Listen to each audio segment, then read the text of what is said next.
नमस्कार, day to day news Bharat देख रहे हैं आप। मैं हूं आपके साथ वर्षा पंवर।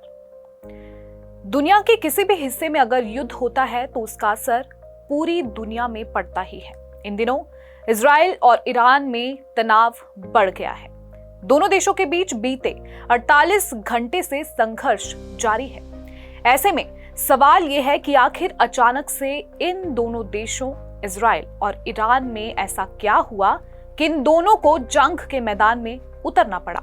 एक समय में अच्छे दोस्त माने जाने वाले इन दोनों देशों के बीच कैसे खटास आ गई। आज ऐसी स्थिति क्यों पैदा हो गई कि दोनों देश एक दूसरे को खत्म करने पर तुल गए हैं। आज बात इन्हीं सवालों पर करेंगे।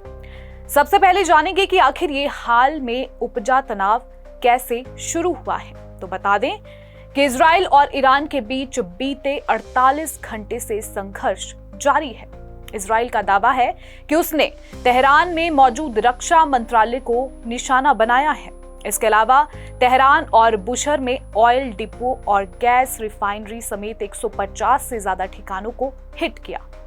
2 दिन की लड़ाई में अब तक 138 ईरानी मारे जा चुके हैं, जिनमें 9 न्यूक्लियर साइंटिस्ट और 20 से ज्यादा ईरानी कमांडर्स शामिल हैं। इसके अलावा 350 से ज्यादा घायल हैं। ईरान की राजधानी तेहरान समेत 7 राज्यों में एयर डिफेंस सिस्टम एक्टिव कर दिए गए हैं। ईरान ने भी पलटवार करते हुए इजराइल पर 150 से ज्यादा मिसाइलें दागी। हमले में इजराइल के 11 लोग मारे जा चुके हैं और 300 से ज्यादा घायल हैं। ईरान ने 3 इजरायली F-35 विमान गिराने का भी दावा किया है। अब ऐसे में सवाल यह है कि आखिर इजराइल की ओर से ईरान पर हमले क्यों किए गए। आखिर इजराइल को कौन सा डर सता रहा था। तो बता दें कि पिछले कुछ समय से लगातार इस तरह की खबरें सामने आ रही थी कि ईरान अपनी न्यूक्लियर पावर को बढ़ा रहा है, जिसके चलते इजराइल को ईरान के न्यूक्लियर ठिकानों पर हमला करना पड़ा। जी हां, इजराइल के पीएम बेंजामिन नेतन्याहू ने भी कहा है कि कुछ ही समय पहले इजराइल ने ऑपरेशन राइजिंग लाइन शुरू किया है, जो इजराइल के अस्तित्व के लिए ईरानी खतरे को खत्म करने के लिए एक लक्षित सैन्य अभियान है। जब तक ये खतरा खत्म नहीं हो जाता है, तब तक ऑपरेशन जारी रहेगा। अब अगला सवाल ये है कि एक समय में अच्छे दोस्त माने जाने वाले इन दोनों देशों के रिश्तों में खटास क्यों आई। आखिर कैसे ये दोनों देश एक दूसरे के दुश्मन बन गए। तो बता दें कि ये बात 1979 की है। 1979 तक ईरान और इजराइल एक दूसरे के बहुत अच्छे दोस्त हुआ करते थे। 1948 में जब इजराइल का निर्माण हुआ, तब उसे अरब देशों से भारी विरोध का सामना करना पड़ा, लेकिन ईरान ने इजराइल को 1950 में मान्यता दी थी। दोनों देशों के बीच कूटनीतिक, सैन्य और तेल व्यापार संबंध भी थे।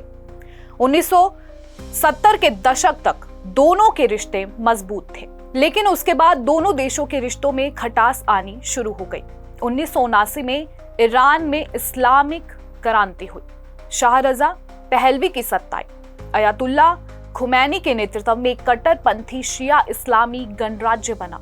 इसके बाद ईरान ने इजराइल को शैतान घोषित कर दिया और कहा कि इजराइल को खत्म कर देना चाहिए। तभी से दोनों देशों के रिश्ते दुश्मनी में बदल गए। उसके बाद से आज तक ईरान इजराइल को अवैध और कब्जा किया हुआ देश मानता है, जबकि इजराइल ईरान को अपने वजूद के लिए सबसे बड़ा खतरा मानता है। आपको ये भी बता दें कि अगर ये युद्ध लंबा चलता है तो इसका असर पूरी दुनिया में पड़ेगा।